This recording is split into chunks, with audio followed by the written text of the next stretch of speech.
Hello, science friends. Today I'm going to read a story to you about Anna and Elsa. Anna and Elsa's Secret Playtime by Victoria Saxon, published by Random House Kids. After the story, stick around for some frozen fun. All right, let's get started. Anna and Elsa's Secret Playtime. Written by Victoria Saxon. This is a Random House Kids book. It was a beautiful day in the little kingdom of Arendelle, and not one but two visiting ships were anchored in the harbor. King Agnar and Queen Iduna stood proudly in the castle courtyard, greeting their guests. If all went well, Arendelle would have two new trade partners by the end of the visit. Upstairs in the castle, Princess Elsa and Princess Anna stared in disbelief at their breakfast. "We get chocolate just because there are some fancy visitors?" Anna asked. "I suppose we could refuse to eat it," Elsa teased. "Oh no," Anna said, chomping into her chocolate croissant. "Elsa, can we play with the magic?" "We're supposed to stay in our rooms and not disturb the guests," Elsa said. "Oh, Elsa, please," Anna begged. "We can hide. They won't ever see us." "Okay," Elsa agreed. "Let's play, but we have to be very quiet." The sisters sneaked into the castle's grand hallway. Elsa raised her hands high into the air. Whoosh! The floor and railings were instantly covered with glistening ice. "Whee!" cried Anna. She slid across the floor. When the king and queen brought their visitors inside, Anna and Elsa quickly tiptoed away. Nobody saw them, or the last bits of melting ice. "Oh, that was a close call," Elsa whispered to her sister. "We need to be careful or we'll get in trouble." "Okay," said Anna. "But can you use magic to make some ice statues? Please, Elsa?" Elsa paused for just a second and created a beautiful ice statue. Then she made some more. The sisters squealed with delight. "And now we would like to show you some of Arendelle's best artwork," the king said from the hallway. Anna and Elsa looked at each other and gasped. They raced out of the art room and fled to the kitchen. The king and queen led their guests into the art room. Anna and Elsa were gone, but their ice sculptures were still in place. "Ha! I say," the Baron of Snoob exclaimed. "These statues are extraordinary, very avant-garde." Huh! His wife, the Baroness, was less impressed. In the kitchen, Elsa cut loose. She filled the room with snow, ice, and colorful snowballs. The sisters had a big, fun snowball fight. "Think I can hit that pan?" Anna shouted. She tossed a snowball at it. Woohoo! The girls were having so much fun they almost didn't hear the king and queen arriving with the royal visitors. Anna and Elsa slipped out and ran up the back staircase before anyone saw them. When the king and queen entered the kitchen, they were surprised to see all the ice, but the royal visitors thought the colorful snowballs were wonderful. "Oh my, this is just what we need on a warm summer day," exclaimed the Baron, spooning the snow into a cup. "You must try it, my dear." "Huh!"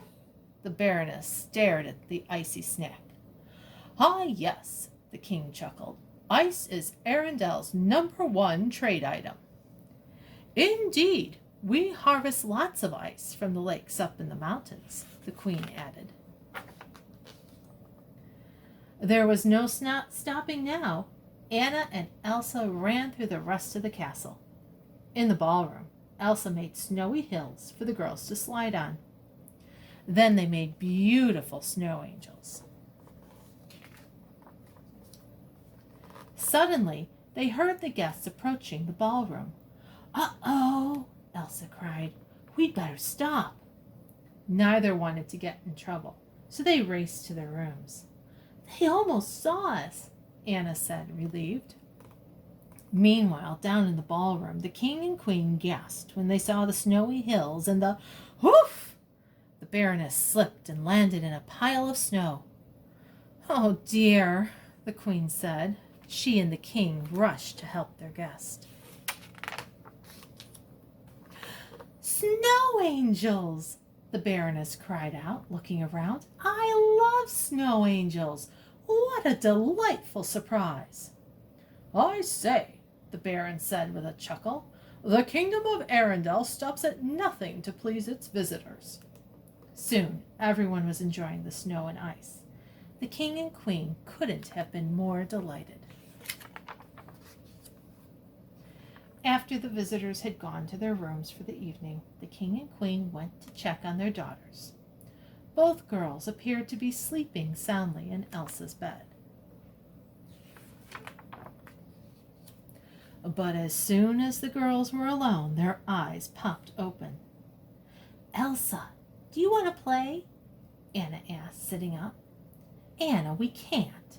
We're already going to be in a ton of trouble tomorrow," Elsa said. Anna plopped back onto her pillow and sighed.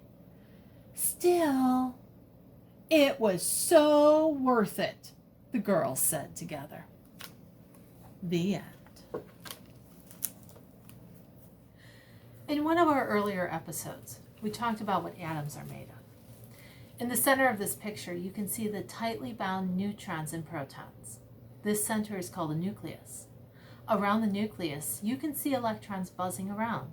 This is just an artist's depiction of what we think an atom looks like, because the closest our best microscope can manage is this picture of a hydrogen atom.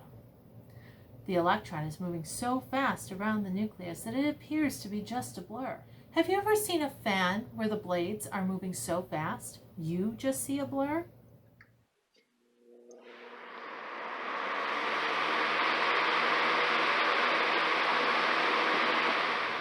Well, that's the same thing that's happening with the electron. Right now, I'm going to show you some examples of each, starting with the liquid phase in the form of water. You're all very familiar with water, but apparently my plant is not. So I'm going to give it some. As you can see, liquids can pour easily. If we were to add some heat to this liquid, it would spread the water molecules apart, and we would get steam. Steam is the gaseous phase of water. Another gas that you are familiar with is air. It is all around you, and you breathe it every day. You just can't see it. Here I have a video of me pouring water into a hot pan so you can see it form a gas.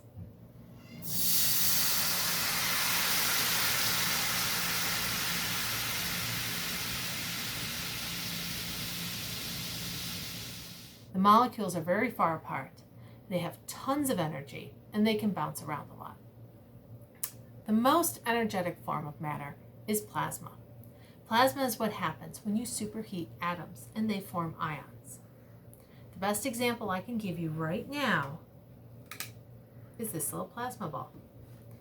As the atoms are heated by electricity on the main centerpiece here, they glow. And if we touch this, you can see that they create electrical pathways.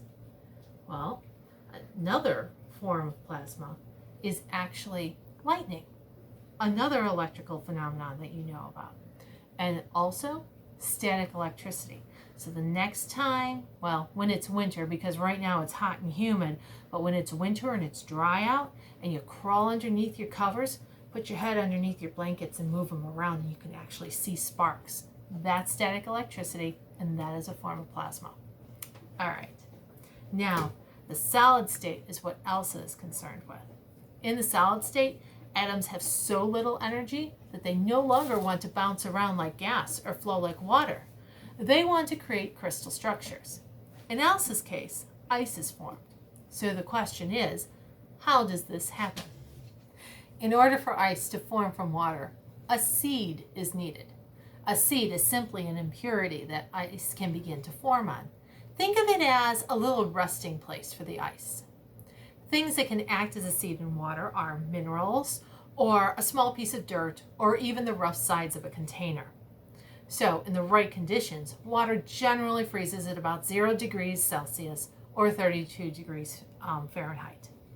However, we can change what temperature water freezes at.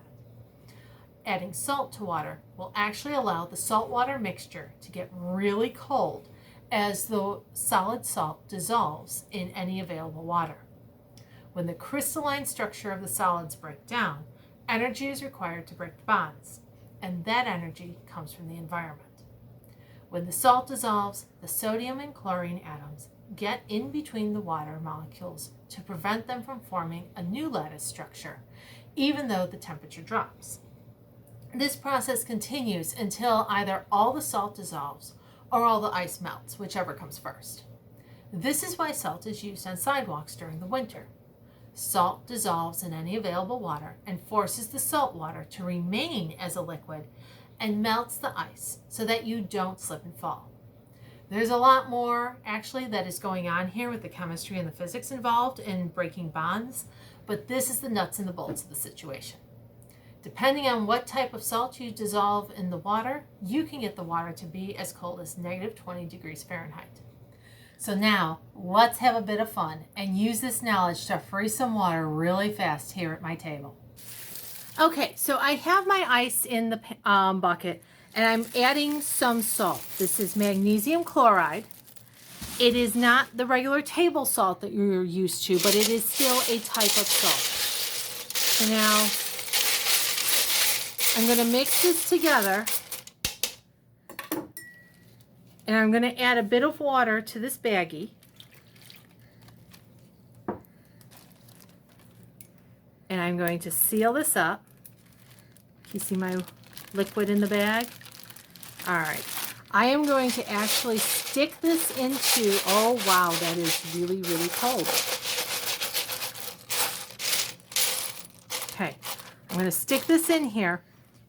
And we're going to wait just a few minutes. In the meantime, can you bring the camera down to the side, or can I tilt this? Can you see what's happening to the side of the pot? Water vapor that is in the air is condensing on the side of my pot, and it's creating ice.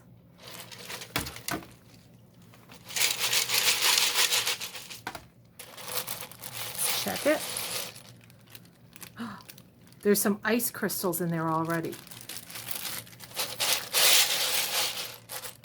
Stick this in here. I have a thermometer here. I want to see what the temperature is in this ice bath. Remember, regular ice freezes, melts at 32 degrees Fahrenheit. So right now, this ice and salt bath, ooh, we're down to 20 degrees Fahrenheit. So this is way below the freezing of water right now. We're down, it's still going down. 18, 16. Are you able to see that on there at all? My husband's here helping me film this. Kind of. That's who I'm talking to. So, this is, let's see. That's 40, 32 would be right about here. The red line is all the way down here, and it's still dropping. It's getting close to 0 degrees Fahrenheit. So let's check the baggie again. It's only been a minute, and we already have some hard, chunky ice. Let's give it another few minutes. It looks like we're at about 2 degrees Fahrenheit. Okay, let's give it one more look. And there we are. Let's see what we have in our bag. Keep this down here so it doesn't melt right away in the kitchen. Look, ice. Look at me, I'm Elsa. I just made ice in my kitchen. Do you think the King of Arendelle would be pleased with me? Look at that. All right. Wasn't that neat? In August, Miss Laura and I are going to let you try out this experiment for yourself at one of our family science days. So if you'd like to make ice like Elsa, keep an eye on the library announcements for our super fun day. I hope to see you there. Have a great science week, everybody. Bye-bye. So I'm going to stick my beaker in here, way down low, get the ice nice and good around it, and I'm going to pour a bit of water in here. Okay? And now we're going to watch what happens as the temperature begins to go.